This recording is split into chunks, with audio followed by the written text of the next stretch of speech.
Welcome back everybody to Kharak Cup 7. This is going to be again from round 1 of the qualifier section. We've got Tarnarmour also playing as the random, so just like last round, yeah, or last match that is, versus Starlancer playing as the Soban. I think Tarnarmour ought to have this one. Starlancer a bit... actually he's not a newer player, is he? We were talking about this earlier. He said he played like about a year ago pretty actively, but then he hasn't really played for a while or something like that. Can't totally remember. This match should be, fairly close, but I think Tarnarmour should have it. He's gonna roll Coalition. It seems like when you play as random, like 50% of the time you're either Galzian, Conef, or what do they call him, Soban, and then 50% of the time you're Coalition. I don't know, maybe it's just me, but it seems like that always happens. So no surprise there. Starlancer gonna go for early LAV fabrication. He salvages base runner too. I noticed that. So he may have something in mind here. Maybe going for like an AAV rush? Nope, he's not, because LAVs are coming out on the field. But for Tarnarmour at pretty much the same time. So that's fun, I think. I always like seeing Strikecraft fights in the very beginning of the game. I really think that's one of those places where DOK really shines, because like the micro between, Sandskimmer fights or LAV fights or any combination of the two, I guess, it's just really enjoyable to watch, really enjoyable to do as well. But it also is very skilled, it's very difficult. So there's just so much potential, just like from the very get-go of the game, that you could have these intense matchups. That may indeed decide the course of the game in some cases, that are occurring in like the 2-minute mark, so.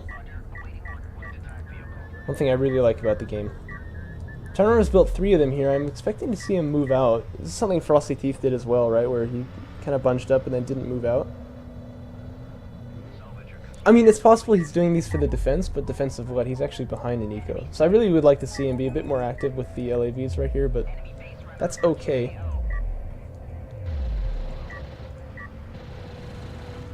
Base runner here getting chewed at. And that is going to show his opponent, okay, he's playing his Coalition. Tarnarmour then going to run out with these LAVs and just kind of step on this guy. He must have seen that, yeah, so he sees the LAVs chasing him there now. He's like, no, I'm just a patsy, and tries to run away. The base runner will come back, pick up that artifact, and carry it out, most certainly. And Tarnarmour is going for AAVs.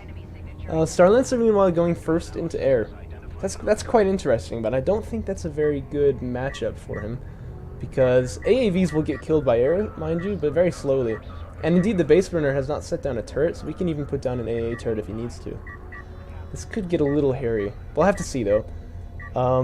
It's just the high health pool of the AAV, basically, that I think makes this not a particularly good move.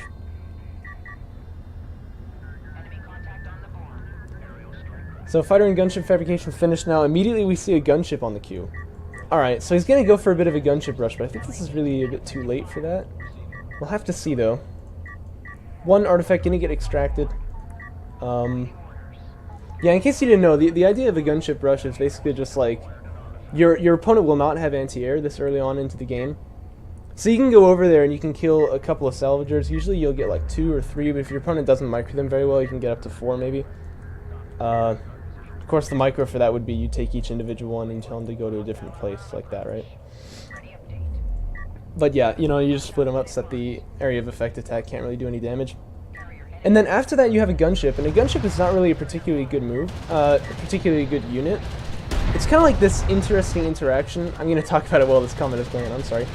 But it's this interesting interaction where like the gunship does damage to your opponent's eco, but the fact that you built it kind of does damage to your eco. So you're just sort of hoping that it'll be, like, equivalent, you know what I mean? And then the idea is, now I've got a gunship, so I can also use this, so. But gunships are not particularly good. So it's a very interesting strategy. It's not a bad one, it's just not, like, the best one either, so. We'll see how well it does. Meanwhile, Tarnarmour is in the area, and he's chewing up some salvagers here.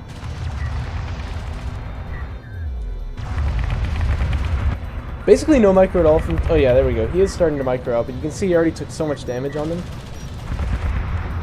And this is what I mean by splitting. You can see it decreases the damage that they take, but you can actually do it even more. You see 3 of them died at once there. You can split them up even more, so they take less damage. Action kind of going on both sides of the map, and It seems to be roughly equivalent to me, if you know what I mean. Like, one AAV's gone down there, but the salvager's getting killed here, and ALM went down as well. As opposed to here, where I suppose 4 salvagers have died. I don't know if this gunship has any ammo left. That's probably why he's just kind of floating around there. So he's going to head back. Anti-air turret actually getting set up, right? Yes. Okay. I like that. Not going to be able to kill this gunship now, I'm sure of it. Yeah, because once they start docking, they're actually invulnerable. It's kind of interesting that way. But the fact that this anti-air turret post has been set up means that, like, he has to be a lot more careful with how he uses this unit. It only will take, you know, probably 4 missiles from that thing to kill it. So if he's going to be in this area, he has to leave that area immediately. And the cooldown for a gunship, as you can see, rather large. And that's kind of why we don't like gunships, you know what I mean? They do actually very good damage against strikecraft and stuff like that. But they're very expensive, the build time's very large, and then the recharge time is huge. And so I love seeing them used, but I always kind of wonder, like, did it actually do anything? In this case, it did, though. It got, like, 4 salvagers, and I think that's already basically paid for itself. But the follow-up to Gunship Rush needs to be then to go into, like, strike fighters and stuff, and that's why I said this was a little risky, because there's already AAVs out on the field. Spawn Carrier doing its best to hold off this AAV push, but you know how the Spawn Carrier is. Not really the best. Gunship is going to get launched again, and he's just going to fly right over this anti-air turret post. Uh-oh. Doesn't even get shot at, though, so... Okay, there we go. They must have, like, some large turret rotation, then. The gunship's going to come back, though, and it actually finds a nice window to do some more damage. Salvagers need to be split once again. It's always a bit of a hassle. And really, like, the thing that the gunship rush sort of shows to the player who's getting rushed by it is that he literally can do nothing to stop this. Like, you just have to hope that you can do more damage to them than they do you, you know what I mean? Because there's no anti-air this early on in the game, so it's pretty interesting that way.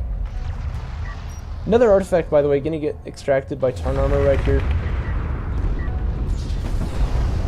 Oh, who's hitting him? It's a missile battery.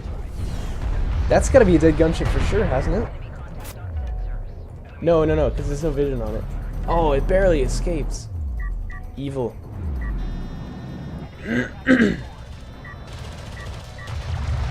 That's what you want to do with gunships and bombers. You want to, like, figure out how to keep them in the field just long enough that they won't die, you know what I mean? But yeah, if we look over at this side of the map, you know, you can get an idea for what's going on right here. Basically, Tarnarmour is still here, still killing units, so it's just like he has not been pushed back at all. The damage that's been done here is probably just ridiculous. Look at the units lost. It's about equivalent on both sides, but you gotta think, you know, like, probably 6 of these units on Tarnarmour's side are salvagers, and probably like 10 of them on Starlancer's side are salvagers, so that's really rough. There's only 3 salvagers left at this point, one of them about to die. If you look over at Tarnarmour's side, you know, he keeps taking losses, but he keeps refilling them. He's got 6 now. And actually, these 2 here, they're long-distance mining. Why not just, you know, kind of put them on there, I think. That'd probably be better. Suddenly the light started shining through my window, and I can't see the screen at all. Holy goodness. That kind of helps. A beam of light shineth through my window. Well, that missile battery, I gotta think, is gonna stay at home. And so, you know, what can the gunship really do? I guess he can get these long-distance miners, actually. Oh, but he doesn't want to? He's gonna fly up to the main base, but again, like, he knows about this missile battery here, so I think he's got to give some respect to that. And he will, so he's gonna get this guy, probably. No! He's on 100 health. No! I know he's gonna fly into the anti-air turret post right here. But he could actually clear it out with the gunship, I think.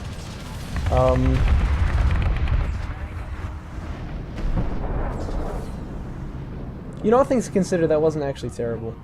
I think he really could have gotten that salvager, but he played it very close, I'm sure you can see.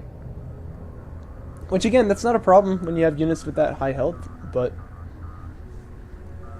I don't know. That seemed a little risky.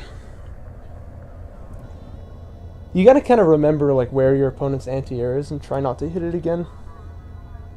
But I know it's tricky, though, because, of course, they can move as well. Well, things getting a little slow here. Just kind of building up, I suppose. What are they building up, by the way? Tarnarmour looks like he's just basically replaced all of his salvagers. He's probably going to go for a support cruiser about now as well. He may be making it now, actually. Let's see. Is he? No, but you can tell the production tab is bugged there. Mag Accelerator coming out for Starlancer, which is not bad considering they're like AAVs, but I don't know, I'm not a Coalition player. I'm not totally sure when you should be making it and when you shouldn't. But Discara mentioned one time in his stream that like the fact that he got Mag Accelerator early like was actually bad for him or something, so I don't know. Apparently there's something to that. Gunship is launching again. It's going to get scouted by this LAV here. This brave man who will give his life for the cause. He exists to waste ammo. In fact, he's not even going to die. Ah, now that's a nice bunch up of LAVs that Starlancer has caught there. Pretty good damage actually done by the gunship right there. Done by Ford! And he's just going to dock, make sure he doesn't get killed. But, you know, the problem still remains. There's a whole bunch of LAVs coming in here, and there's only 2 to defend. And we know the Sublime carrier is, like, notoriously bad at dealing with strike craft. So AAV fabrication is the choice for Starlancer, and I've got to agree with that. Just not sure if it'll be out in time. Then again, ALM's very good at buying time. And Tarnarmour are actually going to get held back by this. He doesn't think he can push in.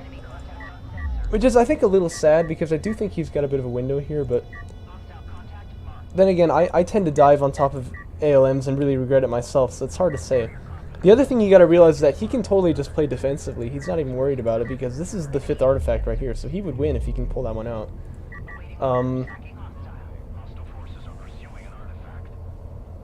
So he doesn't need to make the move. It's Starlancer who needs to make the move, and that's gonna make things tricky.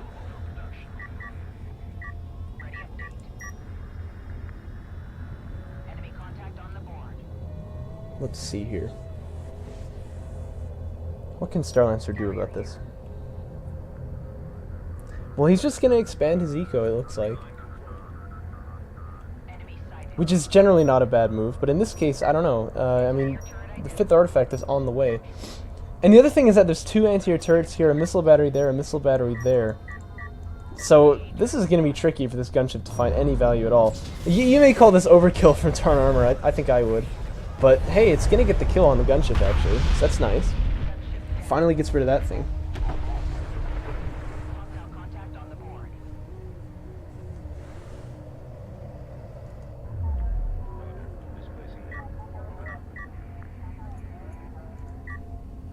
Enemy signature identified. Leading to mark. Enemy contact on the board. Hostile base runner sighted. In fact, look at this. This Space Runner taking a little detour to set down a turret, even. Just to make sure that nothing can come through that pass there. Just kind of casually holding the game-winning artifact. Anyway, these LAVs kind of out of position. They ought to come back in, right?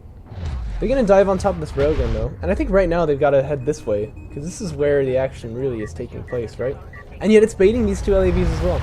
I guess it's true. You can kind of like say, look, I've got leverage here, and then just basically waltz in and kill all the eco. But I think these 2 LAVs are not going to do anything to help. They really ought to just focus on being somewhere else. The LAVs, by the way, shooting at the carrier, I think it's pretty funny. Yeah, they found their target now. It's the ALMs. Got to agree with that. Those things are expensive as heck. And honestly, I don't think these... Oh no, mark target being used, really? That's not going to do it. Yeah, they're not going to be able to stop the base runners. The reason mark target doesn't work is because it represents like a 25% increase on remaining railguns damage, which means if you've only got 2 of them, it actually just reduces your damage by like a lot, actually.